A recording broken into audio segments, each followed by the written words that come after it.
मकान प्रायः घास-फूस के छज्जल वाले होते थे। संपन्न लोग ही मकान बनाते थे। पुरुषों की तुलना में यहाँ की स्त्रियाँ अधिक साज श्रृंगार प्रिय होती थी। बाल विवाह की प्रथा होने के कारण कभी-कभी तलाक एवं एकाधिक विवाह करने से संबंधित घटनाएं भी घटित हो जाती थी।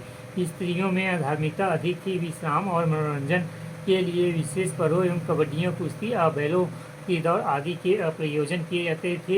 लोग तंबाकू अथवा बीड़ी का सेवन करते थे। यहाँ के सामाजिक आचार एवं व्यवहार में आर्य और अनार्य दोनों संस्कृति के तत्व प्रचलित होते थे। शिक्षा सन 1818 में पूर्व छत्तीसगढ़ ही में शिक्षा का प्रसार नहीं के बराबर था। उच्च जातियों के लोग, जिनमें ब्राह्मण, क्षत्रिय, वैश्य, मराठे, बसोई और सुनार आते थे, अपने बच्चों की शिक्षा का प्रबंध करते थे। लेकिन शिक्षा का प्रबंध घर पर ही किया जाता था। कभी-कभी संबंधित ग्रामों में शिक्षा का कार्य कराने के लिए किसी ब्राह्मण, क्षत्रिय या सुनार को रख लिया जाता था और उसमें गांव वाले की ओर से वार्षिक भेंट के रूप में अन्न आदि दे दिया जाता था। छत्तीसगढ़ की राजधानी रतनपुर में शासन की ओर से शिक्षा की कुछ व्यवस्था की गई थी।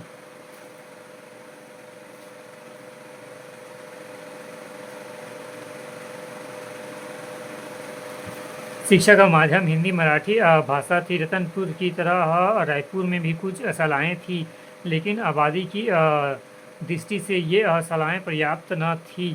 मराठों ने अपने शासनकाल में सुयोजित ढंग से शिक्षा के लिए प्रयत्न नहीं किया। उस समय शहरों में भी नियमित कक्षाएँ की व्यवस्था तो नहीं थी, परंतु यहाँ प्राचीन परंपरा का अनुसरण करने वाली कुछ शालाएँ थीं। धार्मिक दशा सन 1818 के पूर्व छत्तीसगढ़ में दो धर्म का विशेष प्रकार था। पहला हिंदू एवं दूसरा जनजातीय।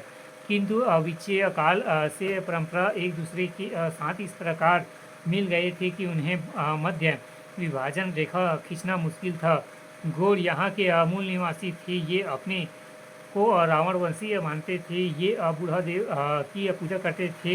इनकी तुलना में संख्या की दृष्टि से सतनामियों की संख्या दूसरे क्रम पर थी। यहाँ के लोगों का अंधविश्वास उनके विचित्र देवी देवताओं की उपासना के रूप में प्रकट होता था। हर गांव में एक ठाकुर देव रहता था जो ग्राम देवता कहलाता था। प्रत्येक शुभ और मांगलिक कार्य तथा कृषि के कार्य में आरंभ अंत में इस देवता की पूजा आवश्यक मानी जाती थी। यहाँ शक्ति पूजा का प्रभाव बहुत पहले ही रहा। आदिवासी संस्कृति में भी शक्ति पूजा किसी न किसी रूप से चलती आई। इस समय छत्तीसगढ़ में शैव, वाक्य और वैष्णव सभी थे, जो प्राय प्रमाणित करते हैं कि धर्म के क्षेत्र में यहाँ सभी धर्मों को समान दृष्टि से देखा जाता था और धार्मिक संघर्ष के मौके कम आते थे।